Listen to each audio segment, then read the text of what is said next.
Hey, well, first of all, thank you, Evie and Sharon, and all of our speakers. I feel like I am so inspired, and I am uh, a teacher who has made a living as an actor on camera and a stunt woman, among other things. And I utilized all of my work in every aspect for commercials, for headshots, networking, marketing, and for performance. Um, and in my eventual move from a Stanislavski based approach to interweaving Michael Chekhov's work, I observed that many of my teachers were teaching just the additions, I could say, that Chekhov gifted to the acting field, and were neglecting to connect Michael Chekhov's work to Stanislavski, which left the Chekhov technique sort of a basket full of amazing exercises without the fundamental context for framing them. And so I really focus on merging these two processes. And I can say one of the interviews that I did on documenting this process over my life was an interview with Anatoly Smolyansky, who was speaking about Michael Chekhov and Stanislavski in relation to the limitations that Sharon Carnegie has spoken and written so in depth about. Uh, of how the work traveled actually out into the world and what Stanislavski was able to do under the repressive Soviet regime. And he said that Chekhov was Stanislavski as Stanislavski would have liked to have been but couldn't be. And so, just kind of bridging that work, if you would go to the next slide, in this slide, it's the old image of the Stanislavski system, and there are so many elements of the Stanislavski system that Chekhov includes in his work. And I just want to focus a little bit today on this center point, the spine, where it says mind and will and feeling. And I'm so grateful today. We've had multiple discussions and quotes really about the life of the human spirit of the role. And and ultimately I want to focus in on the nature of the what in Chekhov language we would call thinking, feeling, and willing aspect of the actor, of the character, the differences between them, and how that manifests in a role, developing a role, and the evolution of the role over the character arc, and a- and how to utilize gesture and other techniques in order to be able to generate a working plan for the actor who can then shoot out of sequence in any process. So go ahead and go to the next slide, please. In this next slide, what you'll see is an evolution of a chart that Michael Chekhov drew for my colleague Mala Powers, who was the executor of Michael Chekhov's estate, and she was the beautiful Roxanne de Jose Ferrer Cyrano de Bergerac. She was a colleague of Sharon Carnegie's as well. And this is an evolution of the chart, and you'll see on the as I look at it, the upper left corner, tempo and rhythm that we've just been speaking about. You'll see composition, and you'll see the word synth analysis and TPT under that. TPT meaning triplicity, polarity, and transformation, three laws of composition. You'll see on this chart the many different elements that have been spoken of today: the atmosphere, the objective. Under focal point here on the left side of the chart, we're also considering the circles of concentration and elements of the psychophysical world. So the lower bar across the bottom are the psychophysical exercises, which essentially are like the scales of the vocalist or the bar of the ballerina. They include the energy pattern of contracting and expanding, moving according to degrees of resistance, utilizing the images of earth, water, air, and light, and archetypal gestures which activate the will force and take our verbs and turn them into physical motion. And all of that is done with this energy component, the radiant sphere of our energy field. So Chekhov carried very much forward all our opening comments about the power of radiation. This was essential to his technique. The fundamental approach for Chekhov here is to train the body, to drill the body on a regular basis, to be able to move through this entire range of motion physically, but not just physically, but to be able to move through that range of motion in the thinking forces, the feeling forces, the willing forces, and to move energy by opening and closing the energy. This is the most basic pattern of all creation. So ultimately, one could look at the entire arc of a character and identify how expanded or contracted they are in their physiology and in their psychology. And we can also look at the atmosphere, the vibration and of the space that unites us, which serves as the soul of the story, unites us with the audience.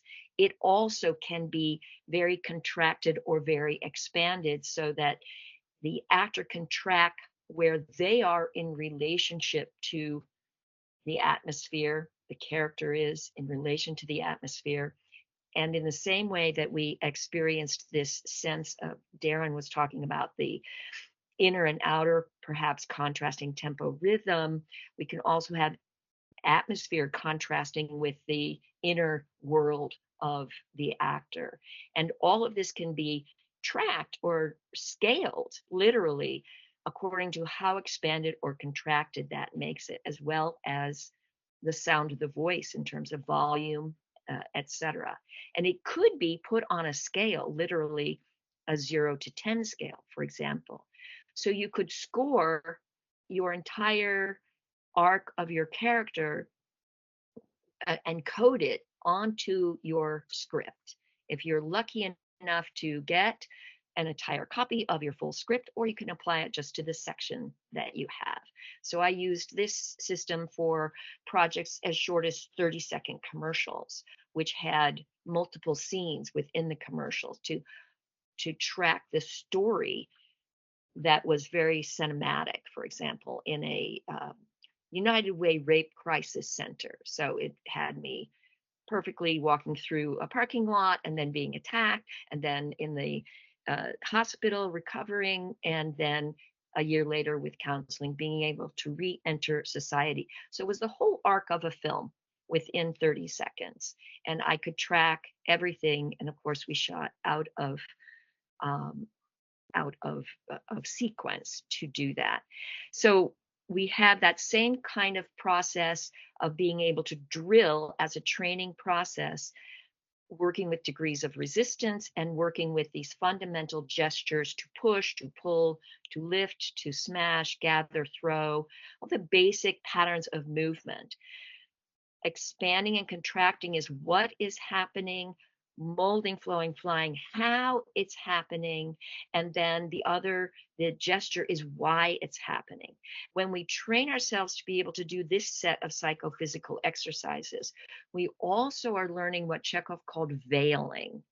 And this is a process of dialing down or revealing how much of the information you want to convey.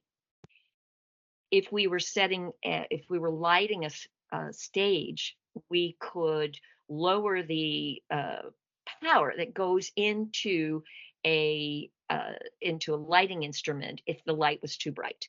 If we were, for example, overacting, over lighting, we could turn the power down through the shorting, drawing back of the energy. And Mr. Chekhov said we don't ever actually want to decrease the energy. And this was referred to earlier. We actually need more energy to manage the subtleties so that we don't get exhausted like we were heard about in the Greek video. We want to be able to soften or gently decrease the effort and the expression by putting veils between without lowering the actual inner world.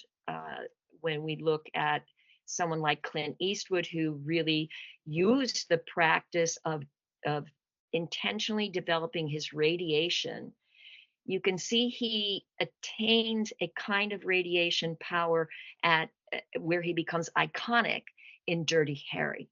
Up to that point, his inner radiation was not yet focused enough and concentrated enough and powerful enough to really travel. Once it became that, he had that force, then he became a global icon. And so all of these elements that were referred to, like radiation and receiving, can all be carried forward through the psychophysical process of training intensely. And all that training then is great for stage and is great for film. It becomes the difference between film and stage, then becomes a matter of veiling, a matter of style. And it includes drilling all the different tempo and rhythms regularly so that when, for example, you get into Darren's class, you've done a bunch of independent drills in order to be able to adapt to all the requirements that we meet on the set. Also, Chekhov adds into this over on the right side in the center what he calls the four brothers. And these are four qualities of beauty, ease, entirety, and form. I see them everywhere in Stanislavski, but not isolated so specifically. And those are trainings that you do as a life practice. When we spoke about yoga and things earlier in the day, we are talking about a life practice that allows you to manage your energy with grace and ease so that you can do the full out play like the baby, like Madison's baby. You can play fully. And through the feeling of beauty, and you develop a sense of acceptance. So you achieve that sense of free impulse with no judgment on your ability to express all these amazing images that will come into you. So I'd like to go to the next slide, please. For looking directly at this process of creating, I went to my colleagues who were graduates of the Shukin School, Dmitry Boudrin and Andrei Malayev Babel, who both gave me the Stanislavski system analysis plan, and I interwove Chekhov's technique with that. So in that, I got make a list of first impressions when you read the script, and we've transferred that into.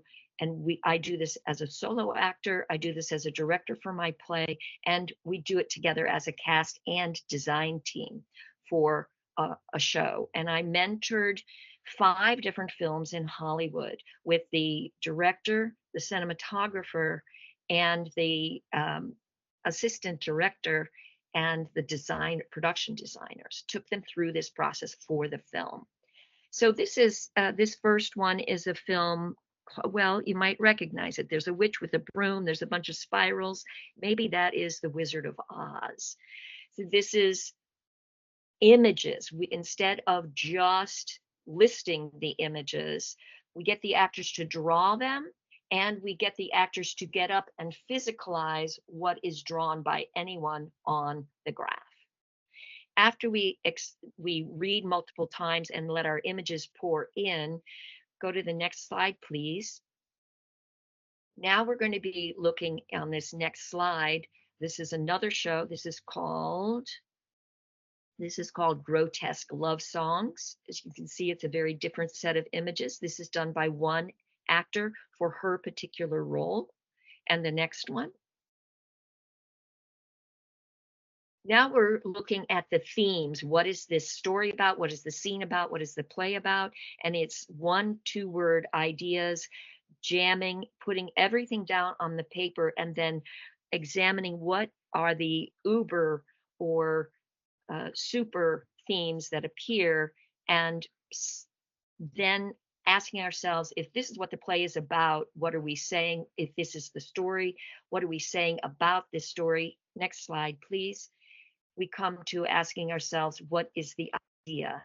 The idea is what is being said about the themes. This is one that the cast came up with for our for Wizard of Oz. I think they chose your heart and mind can create both a tornado and a rainbow. And this starts to stimulate everybody to get them all on the same page. Next slide, please. Here is for the Grotesque Love Songs. The director's idea that they picked was shame prevents the music of love from being heard. We talked earlier about uniting our cast to get our story told, and these processes can be developed together, and then they are crafted into harmonious groupings, what some people might call a tableau. Chekhov called harmonious grouping, where everybody creates the form of an image, and they also create a call to action for the audience. What do I want the audience to do tomorrow because they heard and saw my story today? And all their decisions then come out of how can the story be told that will help get the audience to take an action. Next, please. This is a blank graph, and in this we have basically a location to look at what we could call the through action on the top line and the counter action on the bottom line, which we've spoken about. So we know all stories could, in their archetypal form, be the forces of good versus the forces of evil, and how they collide. The graph has the top line, the higher up, the better, and the lower down, the worse. So we're going on the next scene, next slide. We've identified in the script 9 events in the story, and one before the story opens, which causes the story to open on this day of all days, and creates the situation under which the story begins. And we have a fantasy of what happens after the story ends. And we could call this, for an individual actor, we can say, we can have a script, one score, and this particular score is an example of The Lion in Winter. And you notice the triplicity. There's 3, the beginning, the middle, the end. And in this case, the through line of good is not a particular person, but it's the value of honesty, with the idea that if we demonstrate genuine love, it will heal family dysfunction. And the evil line is lies and deceit destroy families.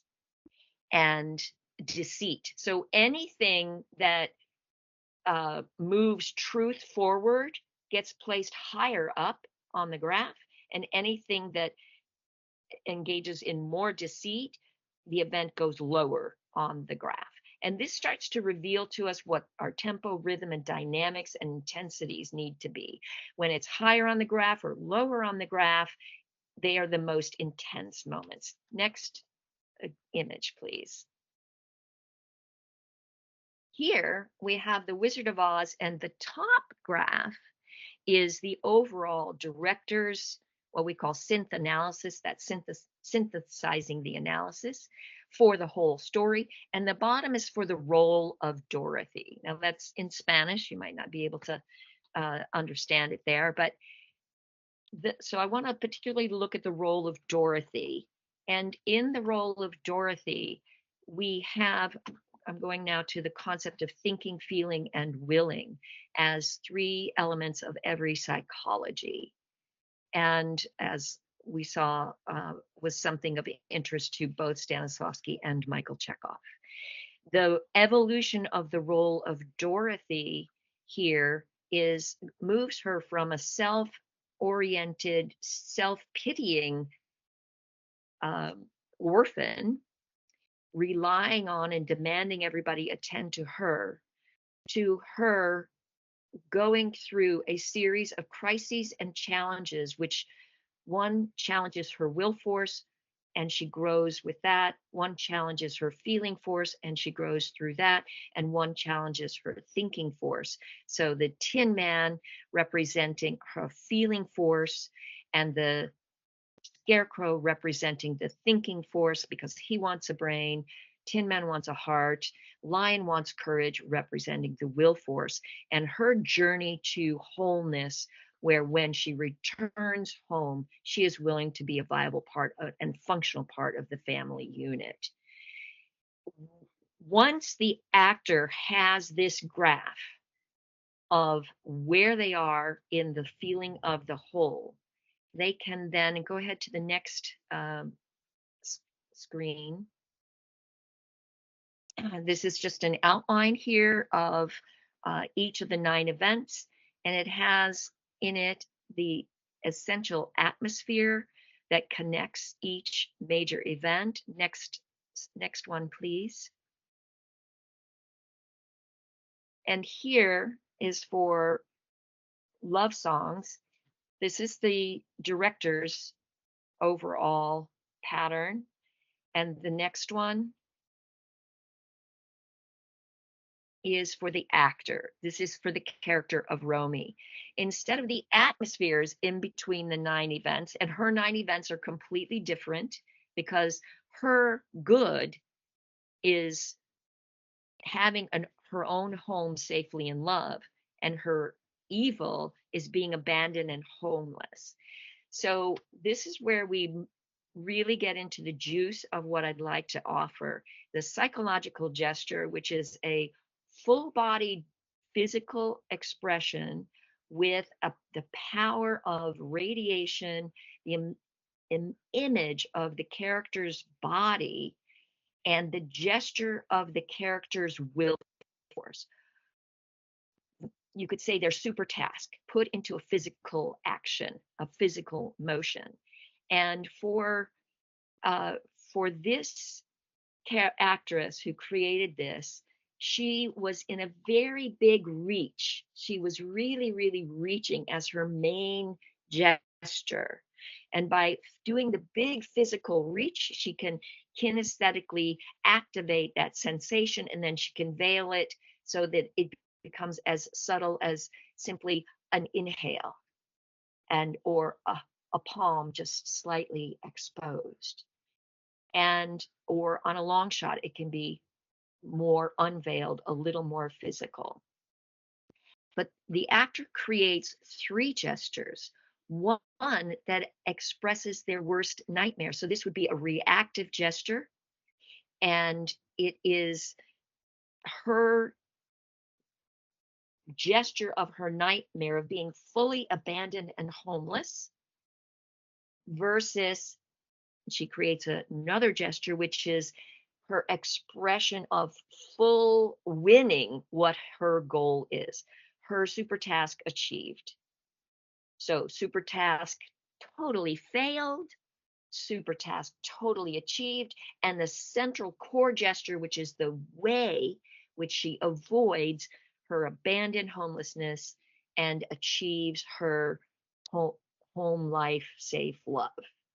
There. And Lisa, if you don't mind wrapping up in a couple of minutes. Thank you. So one can craft these 3 movements to start with the abandoned homelessness through the reach to end in safe love, or back it. You can create a sequence, and you could freeze frame that and place it on any point in the graph. And if you aligned your scenes with each one of these, you would know in your psychological gesture exactly where you are in the whole arc of your story, allowing you to shoot in and out of sequence. And so that's the fundamental premise of this idea. Go ahead to the next frame. Here's just quickly the psychological gesture is a movement in one breath that has the thinking force of the character, the feeling force, and the will force of the character that has triplicity, polarity, and creates transformation. Next one.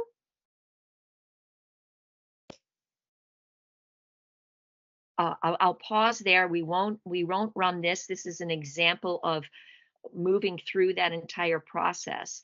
So, what an actor can do as a rehearsal process at home or every day before they go to the set is they can actually create a psychological gesture for each of the main points, and they can rehearse it in flow and in sequence. And they can create what Chekhov calls a score of emotional content so that they can do a very quick run through rather mechanically, but prep their body, loosen and oil their body to go through all the major emotions very technically, so that when they get into the actual moment, they'll be able to imagine and trigger through their concentration in the moment with the character or in the imaginative counter forces, be able to respond quickly. So in the Stanislavski world, we sometimes we use a statement that says, "I want to," you know, despite, and so that we were having a conversation about that earlier, and the suggestion is to practice gesturable verbs. So we could take the push, and we could take the what was the reel in to Ladies and reel gentlemen, yeah, to reel in the character and literally physically try that and then imagine it. So we can transform all the verbs into gesturable verbs that can charge your dynamics. Thank Great. you.